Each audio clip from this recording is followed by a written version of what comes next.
자, 안녕하십니까. 하이퍼랩입니다. 자, 이번 시간에는 성균관대학교 의대 면접 수업에 대해서 설명을 좀 드리도록 하겠습니다. 자, 아시는 것처럼 이제 성균관대학교 면접은 수능 이전에 면접을 보고 추석 연휴 이후에 바로 면접을 보기 때문에 면접에 대한 대비가 철저하게 좀 필요하겠다라는 생각이 듭니다. 자, 먼저 간단하게 이제 전형 변화를 살펴보면 아시는 것처럼 성균관대학교는 2024학년도에 모집 인원이 25명으로 전년도에 비해서 5명이 늘었어요. 그리고 또 하나의 변화는 1단계의 배수가 3배수였다가 배수가 5배수로 커졌죠. 1단계 배수가 커진 이유는 경쟁률의 증가도 있고 또는 성균관대학교에 합격한 학생들이 서울대나 또는 가톨릭대학교 연세대학교로 이동하면서 충원율이 높게 발생이 되어진 것도 하나의 이유라고 볼 수 있고요. 또 이렇게 이제 1단계 배수가 커지게 되어지면 수능 최저가 없는 구간이기 때문에 면접의 영향력이 더욱더 커질 수밖에 없겠다라는 생각이 듭니다. 1단계 배수가 3배수에서 5배수로 증가했고 그 다음에 2단계에서는 면접의 반영 비율이 20%에서 30%로 반영 비율이 커진 거죠. 결국은 뭐냐면 모집 인원도 많아지고 1단계 배수도 5배수로 커지고 그리고 면접의 영향력도 20%에서 30%로 커졌기 때문에 결론적으로 얘기하면 성균관대학교는 이전보다 모집 인원이 늘었다는 점, 1단계 배수가 커졌다는 점은 지원자 입장에서 볼 때는 유리한 점이지만 면접의 반영 비율이 커졌다. 결국 면접의 중요성이 커졌다. 이렇게 말씀을 드릴 수가 있을 것 같습니다. 자, 면접 대상자 발표는 10월 18일이에요. 자, 추석 연휴 지나고 난 다음에 약 보름 정도 있으면 1단계 합격자 발표가 개시가 될 거고 그러고 난 다음에 10월 18일 날 1단계 합격자 발표 나고 면접 대상자는 10월 20일이기 때문에 수요일 날 발표 나고 토요일 날 바로 면접을 보니까 준비할 수 있는 시간이 수목금 3일 정도밖에 시간이 없어요. 따라서 이제 1단계 발표 나고 면접 준비하시겠다라고 하면 너무 시기가 늦는다. 그러므로 이전서부터 면접에 대한 대비를 좀 더 철저하게 하시는 게 좋겠다는 생각이 듭니다. 성균관대학교는 지금 보시면 경쟁률의 변화를 보면 2023학년도 작년도에 20명 모집의 경쟁률이 25.50대 1의 경쟁률, 그 다음에 학생부 50%의 성적이 1.18, 그 다음에 70%가 1.46 정도의 성적을 보여줬고 2024년도 올해는 모집 인원이 25명으로 늘었고 지원 인원이 614명, 경쟁률이 24.56대 1의 경쟁률을 보여주고 있기 때문에 모집 인원이 늘어난 만큼 경쟁률도 높아졌다. 이렇게 말씀을 드릴 수가 있습니다. 자, 입시 결과를 한번 보시게 되어지면 성균관대학교 충원율이 2023년도에 충원율이 매우 크게 높아졌다는 게 주목할 점이에요. 특히 성균관대학교는 성균관대학교 위의 상위 의과대학이 서울대학교, 연세대학교, 가톨릭대학교, 그 다음에 이제 성균관대학교 정도라고 볼 수가 있는데 사실은 가톨릭대학교는 학생부 교과 전형, 학교장 추천 전형이기 때문에 성균관대학교와는 연관성이 좀 떨어지고요. 그럼 성균관대학교에 합격한 학생이 상위대학에 이동할 수 있는 가능성은 첫 번째는 서울대학교 학생부 종합 지역균형 선발 전형이거나 서울대학교 일반 전형이고요. 두 번째는 연세대학교 활동우 수련과 연결될 가능성이 상당히 높죠. 그러다 보니까 성균관대학교 모집 인원이 25명 내에 지원한 학생들의 유형을 보면 일반적으로 자사고나 과학고나 영재고 학생들 그리고 교과 성적이 매우 우수한 일반고 학생들끼리 지원이 이루어졌다고 볼 수가 있을 것 같습니다. 모집 인원이 25명이라고 하면 그 내에서 고등학교 유형에 맞게끔 선발 인원이 어느 정도 결정이 되어져 있는 경우들이 많아요. 그러니까 25명, 그러면 그 25명이 올해는 자사고 학생들이 아주 경쟁력이 있어. 그러면 자사고만 25명을 모두 뽑거나 또는 과학고 영재고 학생들만 25명을 모두 뽑는 게 아니라 25명 인원 안에 일반고 선발 비율, 자사고나 과학고 영재고의 선발 비율이 어느 정도 분리가 되어져 있을 가능성이 높다고 볼 수 있고 전에도 말씀을 드렸었던 것처럼 성균관대학교 학과 모집 의예과인 경우에는 아무래도 자사고나 과학고나 영재고 학생들에게 조금 더 유리한 전형이라고 말씀을 드릴 수는 있을 것 같습니다.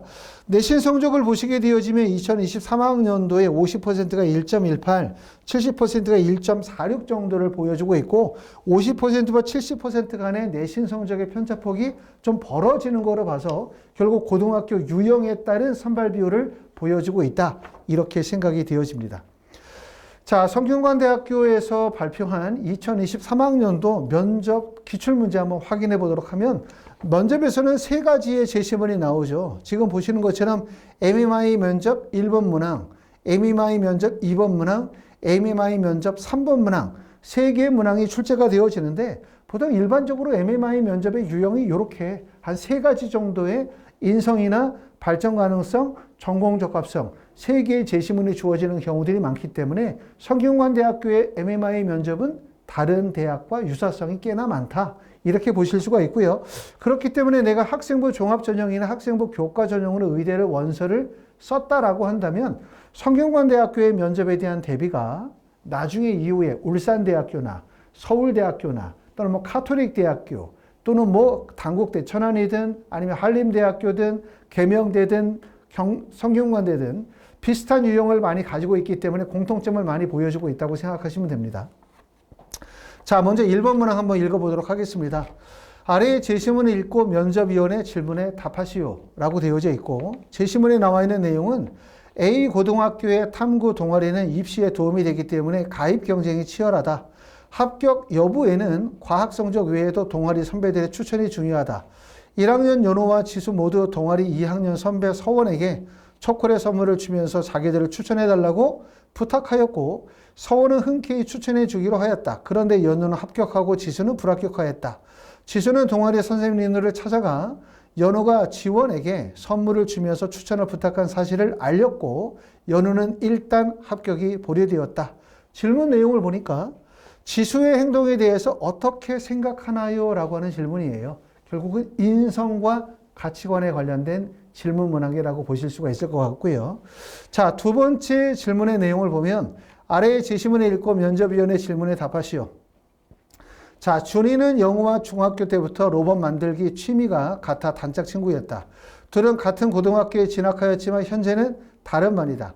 준이는 중학교 때 공부도 잘하고 영우와 함께 로봇 경진대회에 입상도 하는 등 재능 있는 친구였다. 그런데 고등학교에 들어와서 수업 시간에 휴대폰을 보거나 책상에 엎드려 자는 경우가 많고 성적도 떨어졌다고 들었다. 영우는 준이의 재능을 이미 알고 있고 팀워크도 잘 맞기 때문에 석 달에 있을 로봇 경진대회를 위해 준이에게 같은 팀에서 준비하자고 하였다. 그런데 준이는 잠시 머뭇거리다가 이젠 그런 것에 관심이 없다며 그냥 가버렸다. 영우에게는 로봇 경진대회 입상이 대학 입시에 매우 중요하다. 질문. 지원자가 영우라면 어떤 생각이 들겠는가? 라고 하는 질문 문항이고 1번과 마찬가지로 동일하게 우리가 인성이나 가치관을 평가하는 질문 문항이라고 분류할 수가 있을 것 같습니다. 자, 그리고 세 번째 제시문에는 아래의 제시문을 읽고 면접위원회 질문에 답하시오라고 되어져 있고요. 세 개의 질문 문항 중에서 마지막의 질문 문항의 배점이 높겠죠. 마지막의 질문 문항에. 다음 제시문. 다음은 혈액형에 관한 여러 가지의 연구 결과이다. 그래서 이 하나, 둘, 셋, 네 개의 연구 결과가 나오고 그리고 위 제시문을 읽고 지원자의 생각을 간략하게 이야기해 보십시오라고 하는 질문입니다. 자, 20세기 초 우생학자 히로시펠치는 유럽인에게는 A형이, 비유럽인에게는 B형이 많다는 사실을 근거로 유럽인의 우수성을 주장했습니다. 자, 2번 일본 심리학자 후르카와는 A는 진중하고 B는 활동적이고 A, B는 모순적이며 O형은 호기심이 많다고 주장했다. 연구 결과 혈액형과 성격의 연관성이 일본에서는 관찰되었고 호주와 대만에서는 관찰되지 않았다. 자, 3번 문항은 말라리아는 사람의 적혈구에서 증식하는 미생물에 의해 발생하는데 O형은 다른 혈액형에 비해 말라리아의 감염률이나 중증도가 낮다고 관찰되었다. 그 다음에 4번 문항은 최근 O형인 사람에게는 코로나19의 발생률이 중증도가 낮다는 것이 미국, 유럽, 중국에서 관찰되었다라고 되어져서 혈액형과 관련해 되어진 4개의 질문이 나와 있고요. 이 4개의 제시문에 대하여 질문 내용은 제시문을 읽고 지원자의 생각을 간략하게 말해 보십시오라고 하기 때문에 마지막 문항은 발전 가능성 또는 전공 적합성 관련이 되어진 질문 문항이라고 볼 수 있는데 보시는 것처럼 성균관대학교는 3개의 제시문의 내용에서 일반적으로 봤었을 때 뭐 계명대학교나 아니면 건양대학교에서 보여지는 것처럼 학과와 관련된 생명과학과 관련이 되어진 전공과 관련된 지성 면접의 내용을 묻진 않아요.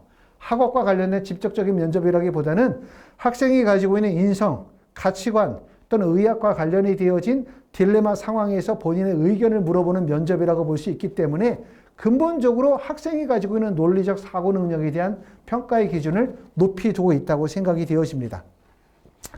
자, 말씀을 드렸던 것처럼 성균관대학교 1차 발표가 추석 연휴 지나고 난 다음에 바로 1차 발표. 1차 발표 이후에 이틀, 3일 후에 바로 면접을 보기 때문에 1차 발표 이후에 면접을 준비하기에는 시간적으로 촉박하다는 점. 두 번째는 성균관대의 면접의 유형이 우리가 다른 대학의 면접의 유형과 대부분 비슷한 형태의 MMI 면접이기 때문에 성균관대학교의 면접이 다른 대학 면접에도 도움이 된다는 거죠. 그렇기 때문에 가급적이면 추석 연휴를 이용해서 면접 준비를 좀 더 진행하시면 도움이 되실 것 같고, 하이퍼리비에서는 추석 연휴 기간 9월 28일, 9월 29일, 9월 30일, 3일과 10월 1일을 제외하고요. 10월 2일 날 오전에 10시부터 2시까지 4시간 4일 총 16시간을 수업하게 됩니다. 한 반의 인원은 5명 정도 수업하게 되고, 수업하시는 선생님은 임현선 선생님이나 김현미 선생님, 박찬호 선생님, 김정우 선생님, 문재호 선생님이 담당하셔서 수업 진행하도록 할 거고요. 학원에 오셔서 현장 수업을 하시거나 학원에 직접 오셔서 수업을 듣기가 어려우신 분들은 화상, 줌을 이용해서 1대1 개인 수업을 진행하도록 할 겁니다. 자, 그러고 난 다음에 1차 합격하고 난 다음에 시간이 촉박하긴 하지만 학원에서는 10월 18일부터 10월 20일까지 10월 18일 수요일, 목요일, 금요일 저녁에 6시부터 10시 4시간씩 3일 12시간의 파이널 수업도 준비가 되어져 있습니다. 자, 여기까지 이제 성균관대학교 의대 면접 수업에 대해서 설명을 좀 드렸습니다.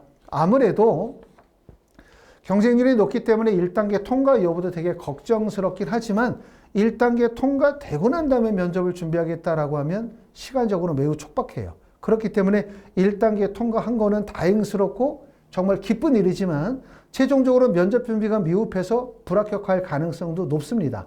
그렇기 때문에 사전에 미리 준비를 조금씩 미리 준비를 하시는 게 가장 중요하겠다는 생각이 들고, 의대가 전체적으로 경쟁률이 매우 높아지는 구조이기 때문에 예전에는 수능 최저 충족하면 붙는다라는 계산이지만 요즘에는 수능 최저를 충족해도 사실은 비슷한 내신 성적대의 학생들이 1단계를 통과한다고 보면 면접의 영향력이 크고, 면접이 준비가 잘 안 되면 결국 합격까지 가지 못할 가능성이 높아요. 그러므로 수능 최저 준비하시면서 수능 공부하면서 적절하게 면접 대비를 충실하게 하시는 게 도움이 되지 않을까라는 생각을 합니다. 감사합니다.